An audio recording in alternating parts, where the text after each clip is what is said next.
А какой бывший твой? Опиши мне его, когда ты его сейчас вот вспоминаешь. От него была неописуемая какая-то вот энергетика страстная.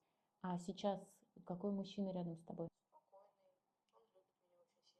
Тебе не хватает каких-то эмоций, страстей, такого чего-то такого бурлящего, да, в данных отношениях? Ну да, потому что сейчас в отношениях все как-то размеренно и скучно.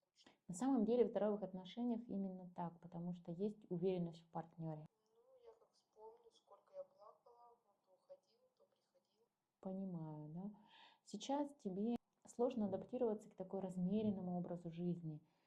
И боль для тебя на данном этапе более привлекательна, потому что она привычная, она для тебя понятна.